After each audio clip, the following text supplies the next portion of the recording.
Two stories. One night. One of the most dramatic 24-hour races in recent memory. Verstappen drove through the dark at the Nordschleife, one of the most dangerous circuits on the planet, and built a lead that looked unassailable with 3 hours to go. And in that same darkness, a former Formula One driver was clocked doing 112 km per hour through a zone where the limit was 60. One story ended with a driveshaft failure 3 hours from victory. The other ended with a disqualification and a license being taken away on the spot.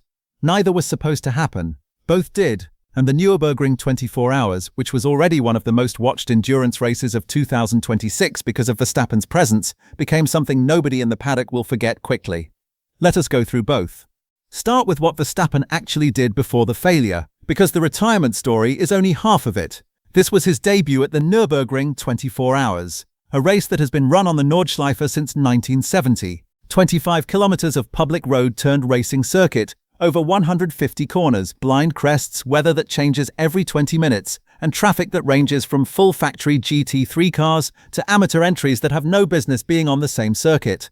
Verstappen spent months preparing for this. He obtained a special racing permit. He fitted preparation races around his F1 schedule. He qualified the car fourth in the final qualifying session after the team had been on the bubble of missing it completely in the second session.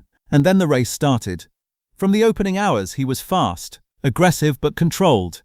He had an early brush with the barriers in his first stint, the kind of moment that costs amateur drivers their car and their confidence. Verstappen kept going. His pace across multiple stints, in daylight, in darkness, in the rain, was consistently among the fastest in the field.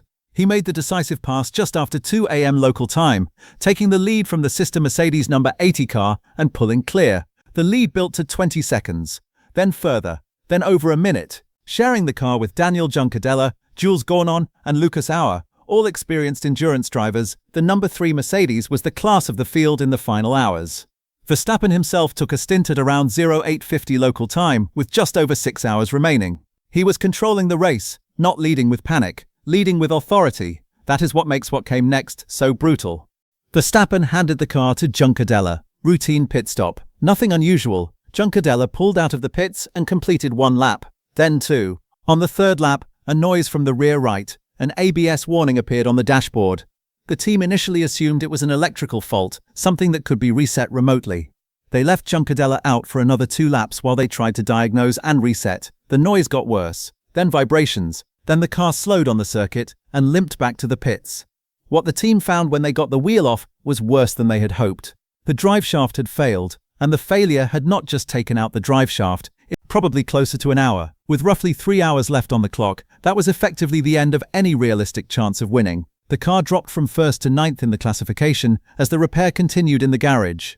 A visibly distraught Juncadella sat in the car for the first few minutes as the team worked around him, before it became clear the damage was too extensive to fix quickly, and he climbed out. 3 hours from the flag. 20 seconds of lead. Gone. In a single stint. On a part that weighs a fraction of what the car itself weighs. That is endurance racing. And this particular version of it was cruel even by the Nordschleife's standards. The team decided to repair the car anyway, not for the result, but to send it back out in the final laps for the fans who had been there for 24 hours. Verstappen agreed immediately. That decision tells you something about how he approached this whole weekend. This was not the first time Verstappen has been denied a result at the Nurburgring in 2026. It was the third. In March, he entered a race at the circuit, won it. Then his team was disqualified for a tyre infringement after the fact, result taken away. In April, he entered another race, was on course to win. A mechanical issue ended that. In May, the 24 hours led the race, controlled it. 3 hours from the flag, driveshaft. 3 attempts at the Nurburgring this season, 3 results destroyed by circumstances outside his control. The March disqualification was a team error, a tyre that did not meet the post-race technical regulations. Verstappen drove perfectly. The result vanished anyway. The April issue was mechanical. The May driveshaft was mechanical. In all 3 cases, Verstappen's performance was not the problem. The results were taken by bad luck, team errors and parts that failed at the worst possible moment. This is worth noting because Verstappen has already said publicly he intends to return to the Nurburgring 24 hours. He did not say it with resignation, he said it as a statement of intent. The Nordschleife got the better of him this year. He will be back. That certainty, coming from a driver who has just watched his 3rd result of the season at this circuit disappear, says something about what this race meant to him and what it will continue to mean. The Timo Glock story is a completely different kind of drama, and it requires some context about how the Nurburgring Nordschleife actually works as a racing venue. The circuit is 25.4 kilometers long. It runs through forests and valleys on what used to be a public road. Recovery vehicles, including full-size trucks, operate on the live circuit during the race. There is no way to fully neutralize a 25-kilometer circuit with a single safety car. Instead, the Nordschleife uses code 60 zones, specific sections of the track where the speed limit drops to 60 kilometers per hour. These zones are signaled by boards, flags, and light signals well in advance. They exist because something dangerous is happening on that section of the circuit. An accident, a recovery vehicle, debris. The code 60 system is not a suggestion. It is a safety protocol that protects marshals, recovery personnel, and other drivers. Glock was driving the number 69 McLaren 720S GT3, a car running a Benetton livery in tribute to Michael Schumacher's 1995 championship-winning season. Just before midnight, he entered a code 60 zone. He was clocked at 112 kilometers per hour. The limit was 60. He was doing almost double. The stewards handed him 2 penalty points and an 82-second time penalty. But Glock already had 2 penalty points from the 24 hours qualifying sessions, 4 total. The threshold for license revocation at the Nordschleife is 4 penalty points. His DMSB permit, the license required to race competitively at the Nurburgring, was immediately revoked, disqualified from the event. The car continued with his teammates Ben Durr, Marvin Kirchhofer, and Timo Scheider, but Glock was done for the night. He is not the only one.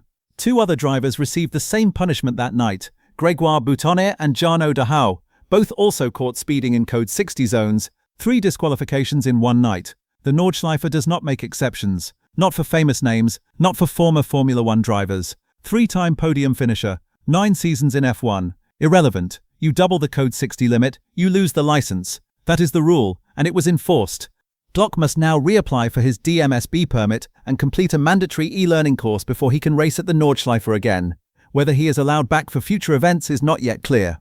F1 Perspective covers every story from the Nordschleife to the paddock. If that is what you are here for, the subscribe button is right there. Put both stories together and you have a night at the Nordschleife that captures everything the circuit is about. Verstappen drove brilliantly, built a lead that should have been enough, lost it to a driveshaft that failed at the worst possible moment. There is no blame, no error, just a part that reached the end of its life 3 hours too early. Glock went through a code 60 zone at almost double the permitted speed in the dark, on a circuit where recovery vehicles operate on the live track. The punishment was maximum. There is no sympathy to offer there. The rules exist for exactly this reason, and they were applied correctly. What connects the two stories is the Nordschleife itself. This is a circuit that does not care about reputations. It does not care that Verstappen prepared for months and drove a near-perfect race. It does not care that Glock is a former F1 driver with years of Nurburgring experience. Things happen here that do not happen anywhere else. Parts fail at the wrong moment. Drivers make decisions in the dark that look very different in daylight. The circuit has been doing this to people since 1970. It will keep doing it. Verstappen has already said he is coming back. That is the right response. You do not beat the Nordschleife by avoiding it. You beat it by going again. And the next time Verstappen lines up at the start of the 24 hours, having done this once, having led it, having felt what it takes, he will be a more dangerous proposition than he was this weekend. That is the only consolation from a night that deserved a better ending. Come back for Canada coverage this weekend. It starts Friday.